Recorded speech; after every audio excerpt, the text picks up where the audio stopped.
Assalamualaikum semuanya. Semoga kalian semua dalam keadaan sehat dan dilancarkan rezekinya. Amin ya robbal alamin.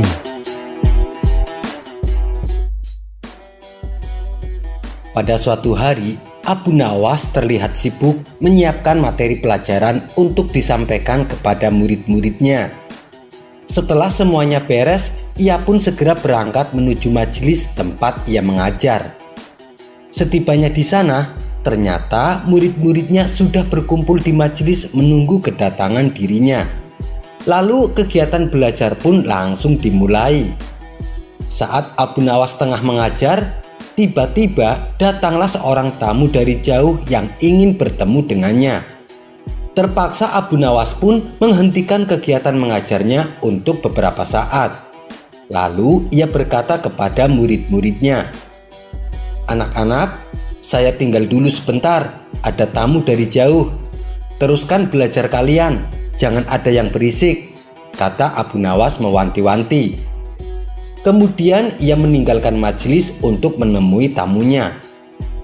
Tidak berapa lama setelah Abu Nawas pergi, suasana majelis tempat Abu Nawas mengajar menjadi gaduh oleh ulah para murid-muridnya yang pada bercanda. Namanya saja anak-anak. Ketika gurunya tidak ada di tempat, maka mereka memanfaatkannya untuk bermain di dalam majelis. Suasana gaduh yang semakin menjadi-jadi membuat Abu Nawas sangat terganggu, apalagi ia sedang ada tamu dari jauh. Abu Nawas pun segera mendatangi majelis untuk menasehati anak-anak didiknya. Mengetahui gurunya akan datang, mereka langsung pura-pura terdiam. Ada yang pura-pura baca buku, ada pula yang pura-pura sedang menghafal pelajaran. Abu Nawas lalu berdiri di hadapan anak-anak didiknya. "Kalian ditinggal sebentar saja, bukannya belajar malah bikin gaduh," kata Abu Nawas. "Nilai ulangan kalian hampir semuanya jelek, tapi kalian malah bercanda dan bermain seenaknya. Lalu apa tujuan kalian datang ke majelis ini?" tanya Abu Nawas. Suasana pun mendadak jadi hening seketika. Mereka semua menundukkan kepalanya. Tak ada yang berani menatap Abu Nawas. "Apakah kalian ingin seperti keledai yang bodoh? Ayo, siapa di antara kalian yang ingin seperti keledai yang bodoh? Silahkan maju ke depan dan berdiri," hardik Abu Nawas. Semua murid-muridnya terdiam. Mereka menatap satu sama lain seolah saling menyalahkan. Sudah, tak perlu saling menyalahkan. Saya tanya sekali lagi, siapa di antara kalian yang ingin seperti keledai yang bodoh? Silahkan maju ke depan dan berdiri." Tentunya tidak ada yang mau, bukan?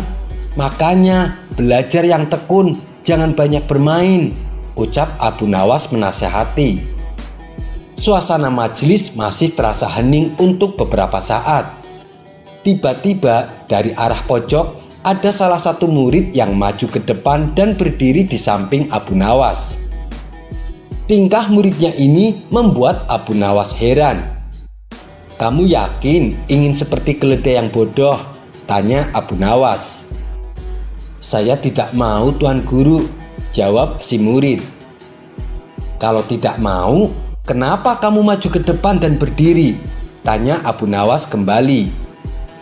"Tadi Tuan Guru kan bilang orang yang berdiri di depan seperti keledai yang bodoh. Sedangkan yang saya lihat hanya Tuan Guru yang berdiri di depan. Saya tidak tega melihat Tuan Guru berdiri sendirian di depan. Makanya saya berdiri di sini untuk menemani Tuan Guru," kata si murid dengan polosnya.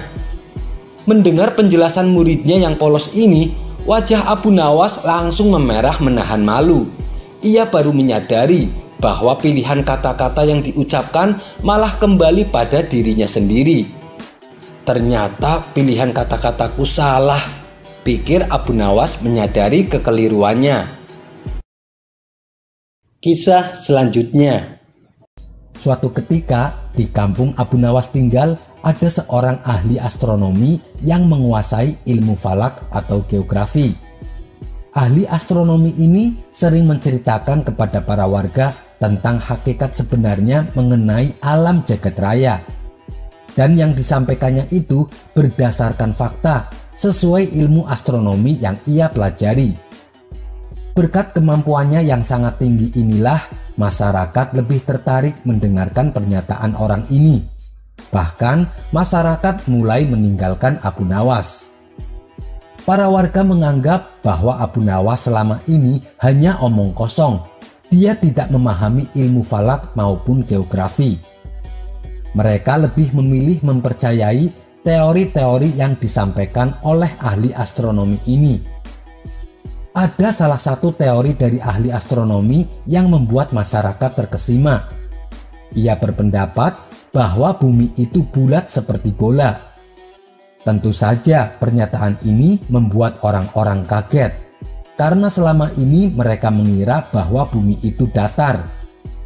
Ahli astronomi itu juga mengatakan, andaikan manusia berjalan ke arah barat terus, maka suatu saat akan tiba di tempat yang sama. Hingga pada suatu hari, rumah ahli astronomi ini kemalingan. Beberapa benda berharga miliknya berhasil digasak pencuri. Melihat ada pencuri masuk ke rumahnya, ahli astronomi ini berteriak minta tolong. "Tolong, ada pencuri, tolong!" teriaknya. Mendengar teriakan tersebut, si pencuri segera kabur dan berhasil membawa beberapa barang berharga. Di saat yang sama, Abu Nawas melintas di depan rumah ahli astronomi ini. "Hei Abu Nawas, tolong saya, rumahku baru saja kemalingan. Tolong bantu saya untuk mengejar pencurinya," pinta si ahli astronomi. "Malingnya lari ke arah mana?" tanya Abu Nawas. "Malingnya lari ke arah barat," jawabnya. Segera saja Abu Nawas berlari mengejarnya, tapi Abu Nawas larinya ke arah timur. Melihat hal itu, ahli astronomi ini merasa jengkel. "Kamu gimana sih Abu Nawas? Malingnya kan larinya ke arah barat. Kamu malah larinya ke arah timur," ucapnya dengan nada jengkel. Dengan entengnya Abu Nawas menjawab, "Anda kan dulu pernah berkata kalau bumi ini bundar. Andaikan manusia berjalan ke arah barat terus, maka suatu saat akan tiba di tempat yang sama. Makanya aku berlari ke arah timur untuk mencegatnya," ujar Abu Nawas menirukan perkataan ahli astronomi beberapa waktu lalu. Kisah selanjutnya, karena kebutuhan ekonominya yang mendesak, Abu Nawas terpaksa akan menjual angsa miliknya. Ia pun bergegas pergi menuju pasar hewan. Tapi karena cuaca hari itu cukup panas, di tengah perjalanan Abu Nawas memilih untuk beristirahat sebentar. Saat ia duduk di bawah pohon yang cukup rindang, tiba-tiba datang seseorang menghampiri Abu Nawas. "Berapa harga keledaimu?" tanya orang itu. Abu Nawas menjawab, "Tuan, saya mau menjual angsa, bukan menjual keledai." Orang itu kembali berkata, "Saya tidak bertanya kepadamu, saya bertanya kepada angsamu." Ia pun lantas meninggalkan Abu Nawas. Rupanya orang tadi hanya ingin menguji kecerdikan Abu Nawas, dan kali ini Abu Nawas kena batunya. Kisah selanjutnya, setelah azan zuhur berkumandang, kegiatan belajar mengajar di rumah Abu Nawas sementara dihentikan. Abu Nawas lantas mengajak para murid-muridnya pergi ke masjid untuk menunaikan sholat berjamaah. Abu Nawas tahu betapa bandelnya para muridnya. Oleh karenanya, Abu Nawas terus mengawasi mereka. Jangan sampai ada yang menyelinap tidak ikut sholat berjamaah. Tetapi sebagai guru, Abu Nawas merasa tidak pantas bila berjalan di belakang muridnya. Ia pun menemukan ide. Ia mengendari keledai di depan rombongan muridnya. Namun posisi duduknya membuat para muridnya tertawa. Begitu juga dengan warga yang melihatnya. Pasalnya, Abu Nawas mengendarai keledai dengan posisi duduk menghadap ke belakang. Tujuannya sih supaya ia bisa terus mengawasi muridnya. Salah satu warga heran dengan tingkah Abu Nawas ini. Orang itu pun berkata kepada Abu Nawas, "Hei Abu Nawas, Kau mengendarai keledainya terbalik tuh." Dengan entengnya Abu Nawas menjawab, "Aku sudah menghadap ke arah yang benar. Keledaikulah yang menghadap ke arah yang salah." Kisah selanjutnya. Ketika Abu Nawas jalan-jalan di kota Baghdad, ia melewati sebuah toko pakaian. Sesekali Abu Nawas melirik ke arah toko pakaian tersebut. Ia pun tertarik dengan salah satu celana yang terpajang. Abu Nawas lalu memasuki toko itu. "Anda mencari apa, Tuan?" tanya yang punya toko. "Saya tertarik dengan celana itu. Bolehkah aku mencobanya?" kata Abu Nawas sambil menunjuk celana yang digantung. "Oh, silahkan Tuan," jawab yang punya toko sambil mengambilkan celana tersebut. "Berapa harganya?" tanya Abu Nawas kembali. "Hanya 50 dirham Tuan," jawab yang punya toko. Ketika Abu Nawas mencobanya, mendadak ia berubah pikiran. Ia ingin membeli baju saja. Abu Nawas lantas memilih baju yang harganya sama dengan celana tersebut.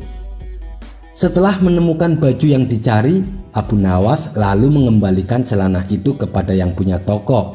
Ia pun langsung pergi membawa bajunya.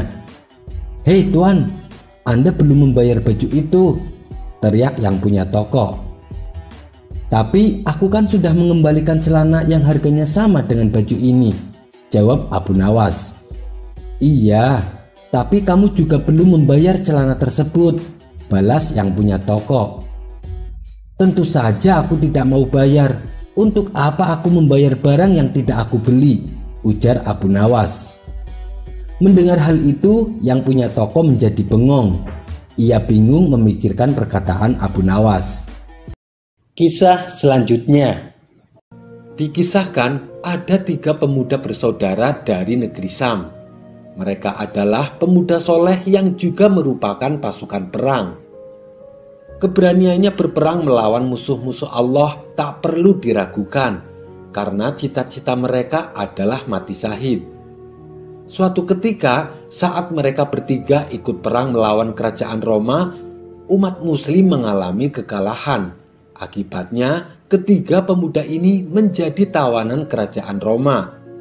Sang raja mengetahui bila ketiga pemuda tersebut merupakan pemuda yang sangat lihai dalam berperang. Sehingga sang raja ingin membujuk mereka agar menjadi prajurit terbaiknya. Maka dipanggillah mereka bertiga untuk dihadapkan kepada sang raja. "Tinggalkan agama kalian dan masuklah ke dalam agama Nasrani. Nanti masing-masing dari kalian akan saya beri kerajaan, dan saya juga akan nikahkan kalian dengan putri-putriku," kata sang raja membujuk mereka. Namun tawaran yang menggiurkan ini ditolak mentah-mentah oleh ketiga pemuda tersebut. "Kami tidak akan pernah meninggalkan agama kami. Ketahuilah, Muhammad adalah nabi kami. Muhammad adalah rasul kami," balas mereka dengan tegas. Mendengar hal itu, sang raja pun menjadi murka. Karena telah menolak permintaan sang raja, maka sebagai hukumannya, sang raja memerintahkan kepada para pengawal agar dibawakan 3 belanga yang sangat besar. Dan raja memerintahkan agar belanga itu diisikan minyak ke dalamnya, serta kemudian dinyalakan api di bawah belanga tersebut selama 3 hari 3 malam. Selama 3 hari itu pula, ketiga pemuda tersebut dihadapkan ke arah bengala yang berisi minyak mendidih. "Kalau kalian tidak mau meninggalkan agama kalian, kalian nanti akan saya lemparkan ke dalam belanga itu," ancam sang raja. Setelah 3 hari berlalu, tibalah saatnya penentuan nasib mereka bertiga. "Hari ini adalah kesempatan terakhir bagi kalian. Tinggalkanlah agama kalian dan masuklah ke dalam agama Nasrani. Bila kalian menolaknya, sekarang juga kalian akan dilemparkan ke dalam belanga itu," ucap sang raja mengancam. Belanga tersebut kini terlihat lebih menakutkan daripada 3 hari sebelumnya. Warna belanganya jadi memerah karena kobaran api, ditambah panasnya minyak yang semakin mendidih. Namun demikian, mereka bertiga tetap teguh beriman dan tidak mau memeluk agama Nasrani. Sang raja semakin murka karena tidak digubris permintaannya. Lalu salah satu dari mereka dilemparkan ke dalam belanga, yakni kakak yang paling tua di antara mereka. Kemudian menyusul pemuda berikutnya yang sedikit lebih muda dari yang pemuda pertama. Dengan seketika mereka berdua pun menghembuskan nafas terakhirnya. Kini tinggallah satu orang lelaki yang paling muda di antara ketiganya. Kamu lihat sendiri kan bagaimana nasib kedua saudaramu? Mereka mati mengenaskan. Kalau kamu tidak ingin mengalami nasib seperti kedua saudaramu, tinggalkan agamamu dan masuklah ke dalam agama Nasrani, perintah sang raja. Sepertinya ancaman sang raja tak sedikit pun membuat gentar pemuda terakhir ini. Bahkan dengan lantangnya si pemuda berkata, Allah Tuhanku dan Muhammad adalah nabiku. Usaha sang raja untuk menakut-nakuti pemuda tersebut hanya sia-sia belaka. Maka sang raja langsung memerintahkan para pengawal untuk melempar si pemuda ke dalam belanga. Namun tiba-tiba penasehat kerajaan mencegahnya. Wahai paduka yang mulia, saya punya cara lain supaya pemuda itu memeluk agama Nasrani. Dan saya yakin ia pasti akan meninggalkan agamanya, kata penasehat kerajaan. Apa yang membuatmu yakin kalau pemuda itu akan meninggalkan agamanya? Sedangkan aku telah mengancamnya dengan berbagai cara, tetapi tetap saja tidak berhasil, balas sang raja. Ketahuilah wahai paduka raja, orang Arab itu paling mudah tergoda dengan yang namanya wanita dibandingkan dengan hal yang lain. Dan di negeri Roma ini tidak ada wanita yang paling cantik selain anak perempuanku. Serahkanlah pemuda itu padaku, biar aku yang akan menyelesaikan masalah ini. Dia akan kuperkenalkan dengan anakku, pinta penasehat kerajaan. Sang raja menerima usulan penasehatnya, lalu ia pun menyerahkan pemuda itu kepadanya. Baiklah, saya beri waktu kamu selama 40 hari. Bila si pemuda masih belum memeluk agama Nasrani, maka dia harus dihukum mati, kata sang raja kepada penasehatnya. Singkat cerita, dibawalah pemuda tersebut ke rumah penasehat kerajaan. Sesampainya di rumah, penasehat kerajaan ini berkata kepada anak perempuannya, Wahai anakku, rayu dan goda pemuda itu dengan segala cara, supaya dia meninggalkan agama Islam dan memeluk agama Nasrani. Mendapat tugas dari sang ayah, anak perempuan itu menjawab, Baik wahai ayah, biar aku yang akan menyelesaikan semua tugas ini. Tinggalkan aku berdua dengan si pemuda di rumah ini. Kemudian sang penasehat kerajaan meninggalkan anak perempuannya yang paling cantik di negerinya hanya berduaan dengan pemuda tersebut di dalam kamar. Hari demi hari ia selalu menggoda si pemuda agar mau berbuat zina. Ia sengaja memperlihatkan tubuhnya yang molek dan terus mendekati si pemuda. Namun berkat perlindungan Allah, pemuda tersebut tidak tergoda sama sekali.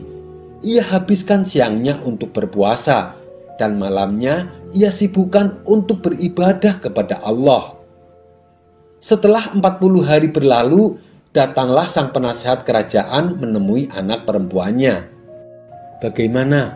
Apakah pemuda itu menyetubuhimu? Tanya sang ayah. Wahai ayah, saya sudah berusaha menggoda dan merayunya, tapi pemuda itu tidak memperdulikan aku. Ia malah sibuk beribadah kepada Tuhannya.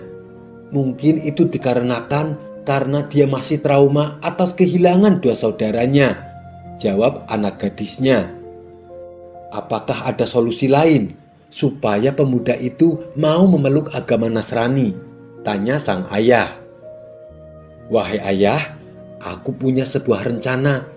Mintalah tambahan waktu kepada sang raja dan tempatkan aku bersamanya di sebuah tempat yang tidak berada di negeri ini, ujar anak gadisnya. Kenapa harus menetap di negeri lain? Tanya sang ayah heran. Karena hanya dengan cara seperti itu, trauma yang dialami si pemuda akan menghilang dan aku akan dengan mudah menggodanya, jawab anak gadisnya. Rencana tersebut disetujui oleh ayahnya selaku penasehat kerajaan. Ia lalu menghadap sang raja untuk meminta tambahan waktu dan menyampaikan rencana anak gadisnya. Sang raja pun menyetujui rencana tersebut. Maka pemuda tawanan raja dan perempuan cantik tersebut akhirnya dibawa ke sebuah negeri yang berbeda dari tempat sebelumnya dan menetap di sana. Namun lagi-lagi perempuan cantik itu kewalahan menggoda si pemuda. Si pemuda tetap saja menyibukkan hari-harinya dengan beribadah kepada Allah. Si pemuda sama sekali tidak tergoda oleh kecantikan dan kemolekan tubuh perempuan tersebut. Sementara tambahan waktu yang diberikan sang raja kini tinggal beberapa hari lagi.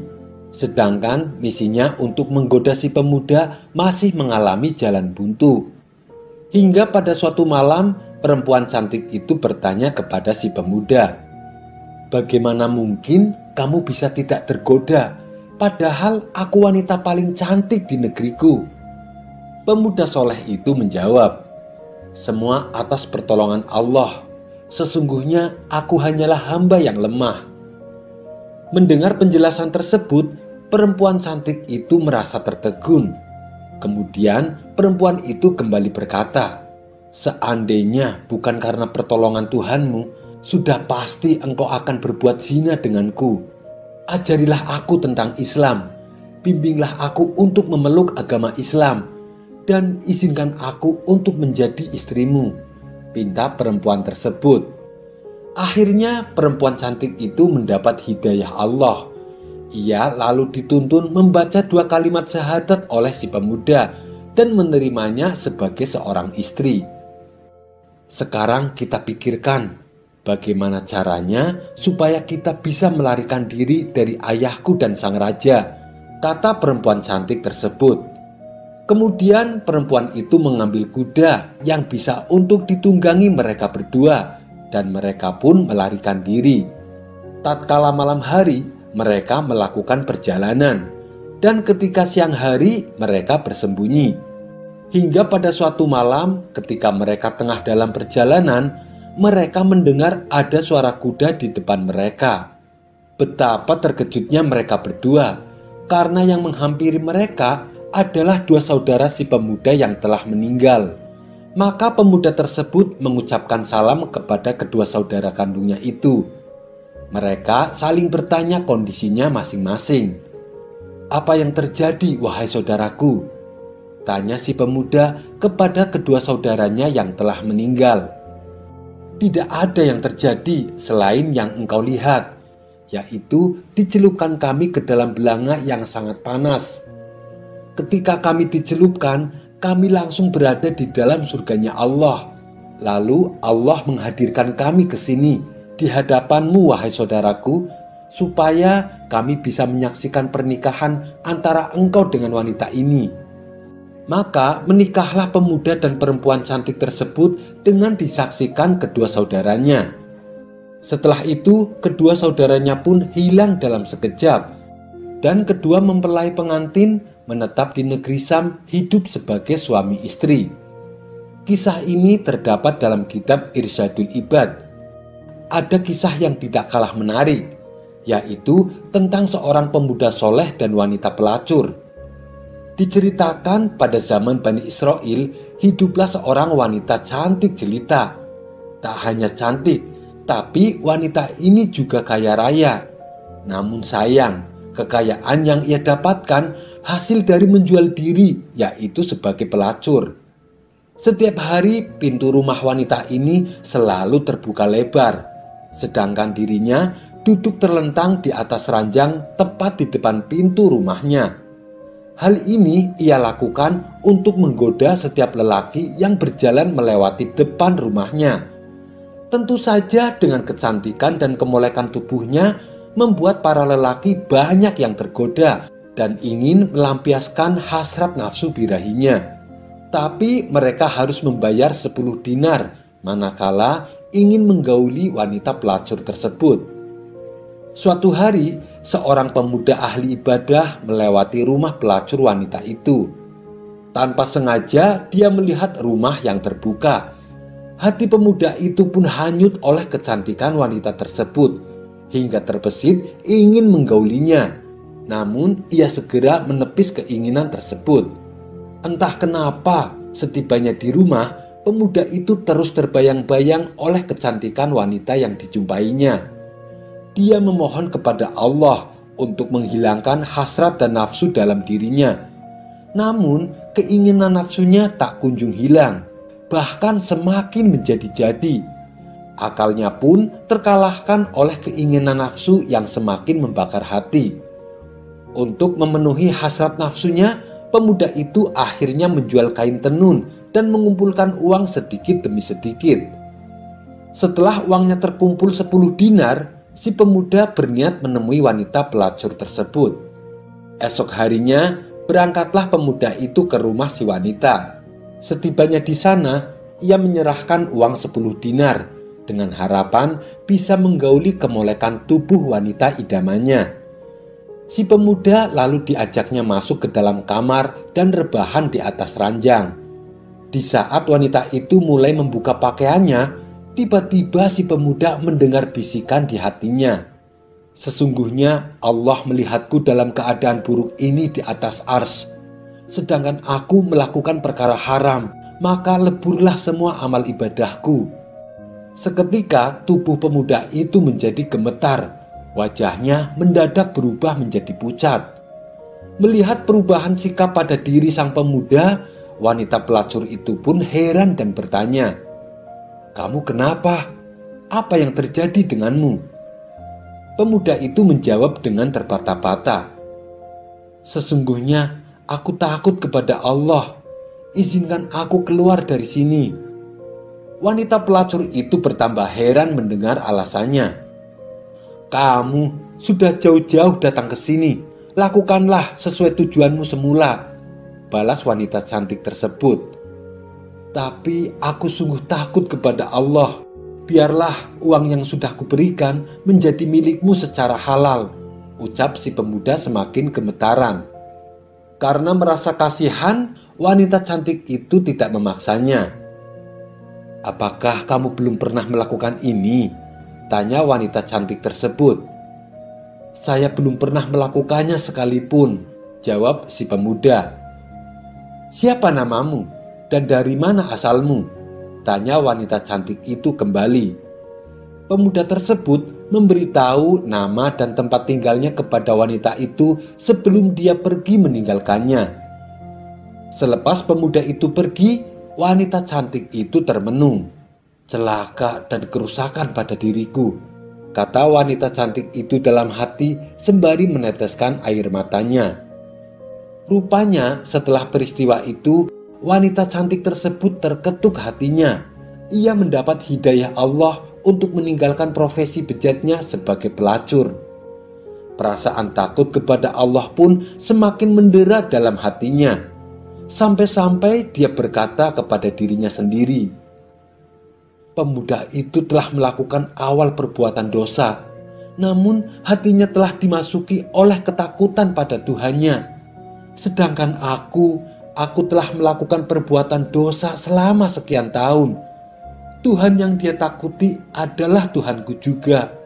Seharusnya ketakutanku lebih besar daripada ketakutan si pemuda." Saat itu pula wanita tersebut semakin sadar dan semakin takut kepada Allah. Suatu hari, terbesit dalam hati wanita cantik itu ingin menemui pemuda yang membuatnya bertaubat.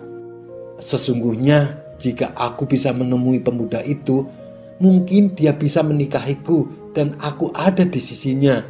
Aku akan belajar darinya tentang perkara agamaku, dan dia bisa menjadi penolong bagiku untuk melakukan ibadah kepada Tuhanku," pikir wanita cantik tersebut. Esok harinya, wanita cantik itu pergi ke desa tempat pemuda itu menetap. Setelah menempuh perjalanan yang cukup jauh, sampailah ia di sebuah desa yang dituju. Wanita itu pun menanyakan tentang keberadaan dan tempat tinggal si pemuda kepada para penduduk desa. Mereka lalu mengantarkan wanita itu untuk menemui pemuda yang dicarinya.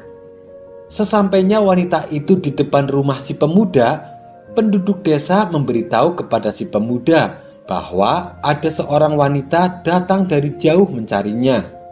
Pemuda itu pun keluar dari dalam rumahnya untuk menemui wanita yang mencarinya. Si pemuda masih kebingungan dan tidak mengenalinya, sebab si wanita wajahnya tertutup cadar. Ketika cadarnya dibuka, barulah si pemuda teringat bahwa wanita yang mencarinya adalah yang dulunya seorang pelacur yang sempat membuat dirinya akan melakukan perbuatan maksiat. Si pemuda tiba-tiba menjerit keras. Kemudian tubuhnya jatuh tersungkur ke tanah dan meninggal saat itu juga. Setelah proses pemakaman selesai, wanita cantik itu terlihat sedih. Dia datang jauh-jauh untuk tujuan baik demi menemui pemuda soleh. Namun di saat itu juga ia harus kehilangannya.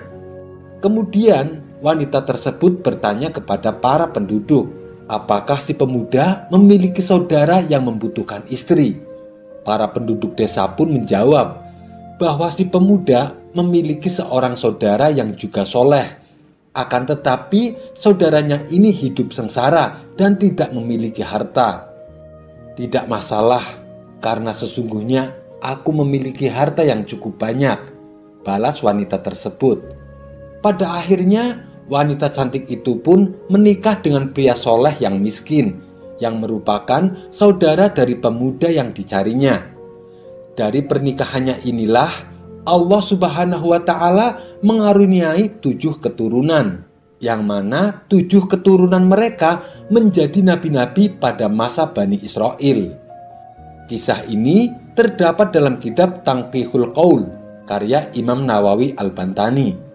Hikmah yang bisa kita ambil dalam kisah ini, dosa sebesar apapun, kalau kita bertobat dengan sungguh-sungguh, maka Allah akan memuliakan kita, baik di dunia maupun di akhirat kelak. Meskipun dulunya adalah seorang pelacur, apalagi hanya sebagai banci. Karena dalam suatu kisah yang lain, ada seorang banci yang ternyata jenazahnya dimuliakan oleh Allah. Kisah ini berawal ketika Syekh Abdul Wahab sedang berjalan menyusuri sebuah kampung. Tidak lama kemudian, tampaklah 4 orang yang sedang mengusung jenazah menuju sebuah pekuburan. Keempat orang tersebut terdiri dari 3 orang lelaki dan 1 perempuan. Syekh Abdul Wahab lalu menghampiri mereka dan meminta supaya perempuan tersebut tidak usah ikut mengusung, biar dia yang menggantikannya. Setibanya di pemakaman, Syekh Abdul Wahab ikut mensolati jenazah tersebut dan mengikuti acara prosesi pemakaman sampai selesai. Setelah acara prosesi pemakaman selesai, terbesit tanda tanya dalam benak Syekh Abdul Wahab. Ia pun lalu menanyakannya kepada wanita tersebut. Siapa jenazah itu? Mengapa hanya kalian berempat yang mengiringi pemakamannya? Apakah kalian tidak punya tetangga? Wanita itu menjawab dengan nada sedih. Dia adalah putraku. Sesungguhnya tetangga kami banyak, tapi tidak ada yang mau mengiringi jenazah anak saya. Mendengar itu, Syekh Abdul Wahab bertambah heran. Kenapa demikian? Tanya Syekh Abdul Wahab. Mereka menganggap hina dan jijik kepada anak saya hanya karena anak saya banci, jawab wanita tersebut. Karena merasa iba, Syekh Abdul Wahab lantas mengajak perempuan itu untuk mampir ke rumahnya. Dia suguhkan makanan dan memberikannya uang, pakaian, serta gandum. Lantas perempuan itu pun pamit pulang. Pada malam harinya, Syekh Abdul Wahab tidur dan bermimpi. Dalam mimpinya itu, dia didatangi oleh sosok putih, terang bercahaya laksana purnama. Sosok itu mengucapkan terima kasih kepada Syekh Abdul Wahab. Syekh Abdul Wahab pun tertegun, kemudian bertanya, "Siapa kamu?" Sosok itu menjawab, "Aku adalah ruh dari jenazah yang kau kuburkan tadi siang. Allah memuliakanku seperti ini. karena manusia begitu meremehkan dan menghinaku di muka bumi. Kisah ini terdapat dalam kitab Ar-Risalah Al-Qushairiyah karya Imam Al-Qushairi. Dalam kisah ini menjadi ibroh bagi kita supaya jangan memandang hina kepada makhluk Allah, apalagi kepada manusia. Sekian dulu perjumpaan kita kali ini. Sampai bertemu lagi di kisah selanjutnya. Terima kasih yang sudah subscribe dan setia menonton channel ini. Wassalamualaikum warahmatullahi wabarakatuh.